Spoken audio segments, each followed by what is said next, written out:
What is going on YouTube? Hitterback making another brand new Crypto TV episode. In today's video, we are going to be looking at XRP, Ethereum, Bitcoin, VeChain, as well as the S&P 500. As you guys know, I like to do a different cryptocurrency here on the channel every single week with your guys' help. So definitely make sure to leave your favorite altcoin down in the comment section below, as I will be picking one starting tomorrow to review for the rest of the week, a new crypto. More importantly, what we're going to be looking at in today's episode is the recent trends back to the upside. I actually read a few of your guys' comments yesterday, basically talking about how we've been pretty much looking at this at a short-term, analysis. And that's fine. That is exactly what we do. We base our technical indicators and analytics on the way short-term movements are. That's how we look at that. That's how we can stay current in, day-to-day trades or week-to-week trades. When you look at things long-term, it's definitely a little bit harder and a totally different approach to what we preach here, for technical analysis. But today we are going to take a different approach. We're going to mix in some long-term, general reviews over the markets, and then we'll do our short-term technical analysis. Otherwise, if you guys are new to the channel, definitely make sure to subscribe, turn on post notifications, smash the like button for the YouTube algorithm. Also, today's video is sponsored by Minto Finance, so if you guys want to learn a little bit more about maybe a new innovative way in the crypto market to actually mine cryptocurrency without actually having to have a physical mining rig, and it's not necessarily cloud mining either, it's kind of a mixture of that with DeFi, then definitely make sure to stick around to the end of today's episode, where I am going to be talking about Minto Finance and their very unique project. Otherwise, let's jump into today's episode.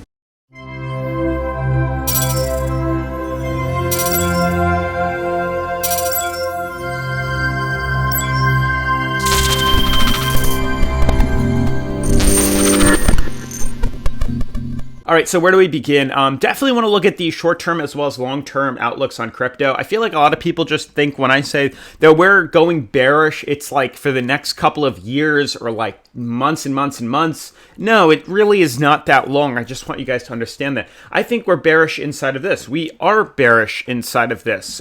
Short-term, since April, we had January, February, March, we had March, April, we had April, May, June, July, August now of consolidation, lower highs and lower lows. That is bearish. I don't know how else you guys want to look at that.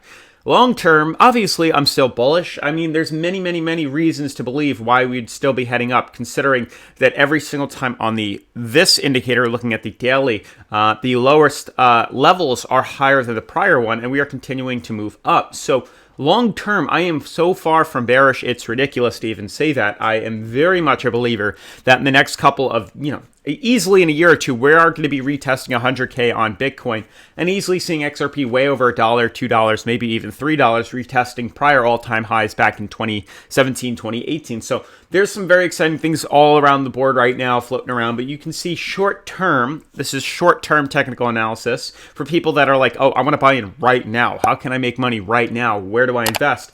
Currently, the way these markets are looking, they are all screaming bearish to me short term on the daily charts, indicating, not only are we hitting this downwards trend line, we're hitting moving averages and we're overbought. There's numerous indicators right now flowing through these charts that are just screaming, don't buy me, we're going to be, correcting downwards, and it shows more so a good short opportunity. So even with XRP, I'm kind of hesitant, and I've been hesitant for the past couple of days of buying into the market. For most people, if you haven't already entered it at a lower level that we've called, I mean, when we saw these double bottoms and we closed above this bottom support, we discussed how this was a great opportunity to actually lock in some profits.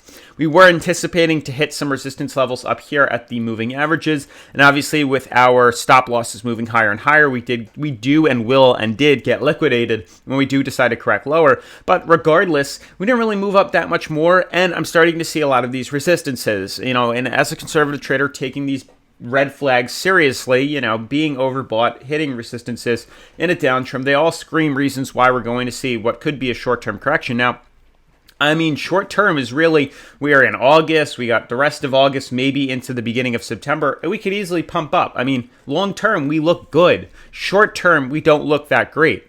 Now, moving forward from XRP, we do have these other cryptos like Ethereum, which is just exploding once again into DeFi markets taking over and gas fees and whatever reason, Ethereum is pumping more than these other cryptocurrencies.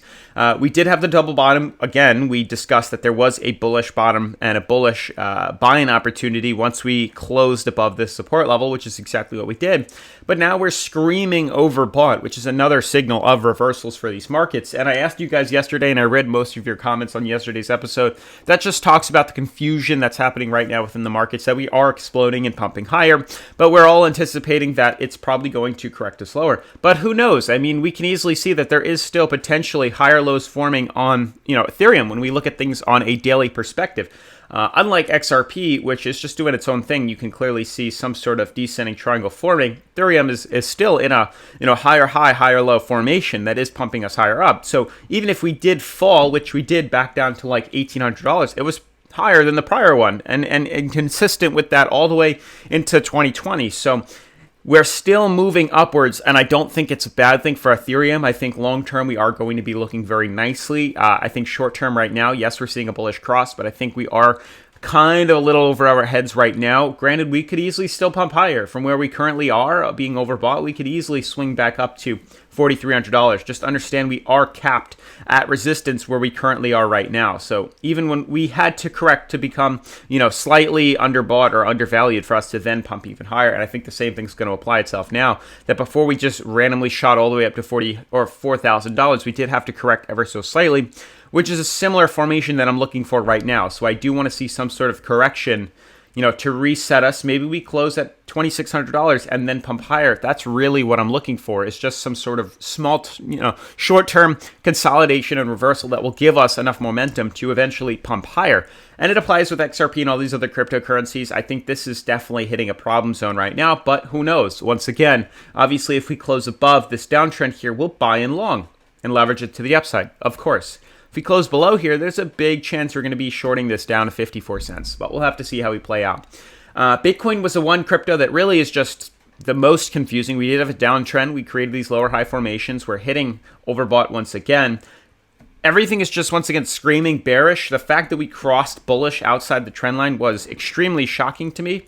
And honestly, I'm hoping that this might be the trend that we're looking for to sell us or sail us back up to, who knows, 60,000, 70, 80, 90, 100K. I'm getting very excited with the way these markets are trending. So it really depends on how we want to keep looking at this, but I am long-term bullish on most of these cryptocurrencies, VeChain as well. Once again, short-term, overbought, retesting moving averages. If you guys want to add to this, feel free. I do have a Patreon that you guys, Discord and Patreon that you guys can, collaborate with and comment what your opinions are with this current market. But also consider, what exactly are we doing next? What's the next movement? Are you guys bullish or are you bearish? I'll definitely have to put out a post in the next maybe month for the rest of August. Where do you guys see crypto going? Are we going to be consolidating now, or are we going to see a pump to the upside? That's really my main question to you guys. Now, besides that, I do just want to look at more of these long-term technical analysis that we said we were going to do. When you look at the weekly here, you guys can see for the most part why we actually look more bullish than bearish on these indicators long term. Understand there is a support level that we do have to kind of just follow, but understand it's pretty much been setting us higher and higher. It depends on how we want to chart this. We can maybe move it something like this or pull it down a little bit lower, but for the most part, we are still in some sort of uptrend that is setting the prices higher and higher and higher. And I do think ultimately it is going to pull us all the way back up. I do believe that we did find a bottom. I do believe that we are creating these higher lows on the weekly charts from a more, extended outlook. Now, understand this was 2017 all the way to 2018, mid-2018. This took a long time to happen. Long term, I still see the same thing applying itself with XRP. I do think long term we are still creating higher lows, and we do look very nice to eventually pumping higher. It is just going to take some time, not necessarily a short term thing in the next week or two that's going to happen. So week or two, I do think that there's a small consolidation that's necessary for us to pump higher. But long term for XRP, I can easily see us heading back up to $1, if not $2 very soon. Probably, I would say by the first month into 2022, do I think that we're going to be retesting all-time highs for the new season again. So it's a very crazy market. I'm definitely very excited. I do believe that short-term, like I said, we are bearish, but long-term we are definitely looking very nice. And the same thing would apply itself to most of these cryptos that I'm showing you. I mean, look at the way Ethereum's forming. As most of you guys would look at this, you're probably going to assume, oh, well, we were playing it bearish. We did say that we were overextended and we did need to consolidate back down, but we did. The past couple of weeks, I'd say 3 weeks, we consolidated back down to $1,800. We do have this uptrend here, and we are now starting to pump up off that. We are creating higher lows once again, which is what we need to continue to shoot up higher. Now, we may see some consolidation. Maybe this will act as a downtrend, but regardless, we are going to consolidate back. Maybe we'll fall to a new low of 2,300 or 2,400. Then I believe we're going to go even higher, pumping to new all-time highs. So long term, I see Ethereum, I see Bitcoin, I see most of these cryptocurrencies creating higher lows and will be shooting up higher in the long term. Next year or two, I do think it's a good, long-term investment. And that's why, we're not selling out of this market. We're definitely just scalping it as well as, hodling for our bags. But we do look good all in all for, more long-term sites of long-term technical analysis. If that makes sense to you guys, we're still creating these higher lows. Bitcoin, once again, looking at this on the weekly, you'll notice that we are still creating a higher movement than the last. You can still see that we're in a movement to the upside. So yeah, even if we consolidate down, we're going to come back down. We're going to retest maybe 26,000. That's probably the lowest we're going to go to. Understand we also became extremely close to being undervalued on the weekly, pulling ourselves all the way down to 40, which we haven't been at since March of 2020.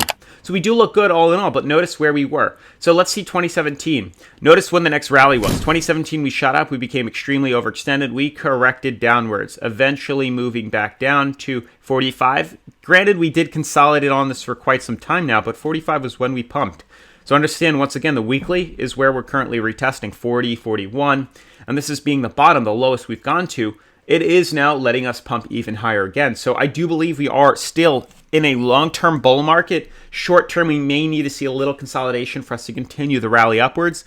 But I am still bullish long-term, and I still believe that we are going to see some very nice things coming for 2022, as well as the remainder of 2021. So things are going to be looking good. Definitely keep your eyes open. We're starting to draw what could be, some sort of support levels you can see kind of here. But who knows? Otherwise, guys, I do want to talk about Minto Finance. I want to give a huge shout out to Minto for sponsoring today's episode. So guys, Minto is a huge part of blockchain and crypto, but today's mining industry is closed to all but most determined individuals. As mining difficulty has increased, home solo mining as a hobby has become a thing of the past. Very few people have the resources or willingness to become professional cryptocurrency miners when the cost of equipment, the difficulty of the maintenance, and the power of consumption are generally constantly growing. So various mining pools and services for cloud mining have really tried to solve this problem. The essence of cloud mining is that the process takes place in a remote data center with shared computing power to people that want to purchase it. So cloud mining can be compared to the purchase of shares in a large factory where everyone receives the product produced in proportion to their investment.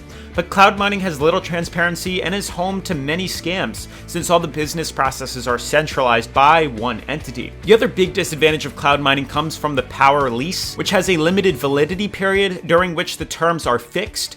In addition, many services charge for power consumption and revenue output. There is, though, another part of the crypto industry that is increasingly popular since 2020. DeFi, which sparked the current period of crypto growth. DeFi uses smart contracts to enable trust and transparency in the market and makes crypto extremely attractive as an investment. DeFi projects work like crypto versions of trust banks. So check this out. Minto is the world's first decentralized mining DeFi platform, which combines the advantages of DeFi and cloud mining by enabling trust. They will lead the mining industry to a new level, or at least so that's what their plan is. There are two types of operating which are available for Minto: staking, which is the mining trading, and it also gives lots of strategies for earning with the token and opportunity to mine in these locations where it seems to be impossible to mine your own crypto. So the staking mechanism, which involves mining from all active capacities, is distributed only among those who are currently staking, in which profits will be shared, obviously. And their eco-friendly data center runs on energy from a private hydroelectric power station and complies with the UNESCO mandate and is approved by WWF. Their project is also verified by Huobi, and the coin itself works on HECO. Now, for those, HECO is a successful blockchain to work on which you need to pass a large number of checks from Huobi before you can get listed. And they also have been audited by Hacken.io, and according to the results of which no vulnerabilities were found that could affect the security and the functioning. As I've learned from all other projects, about 15 to 25% from all overall hash rates is staked. And ordinary mining gives you about 22 cents daily from the terahashes. Now, Minto estimates that it is about 10% from the overall hash rate that will be staked in the beginning, and it will give you about 22 cents daily. And then when the amount of staked tokens will reach about 25%, you will eventually get 88 cents daily. That means that Minto is 4 times more profitable than ordinary mining. Not to mention that you don't have to spend time and finances to maintain mining itself if you had your own little crypto mining rig. Otherwise, huge shout out to Minto for sponsoring today's episode. If you are interested in checking out their project, I did link them down below. Definitely make sure to like, comment, and subscribe, and I will see you guys in tomorrow's video. Peace.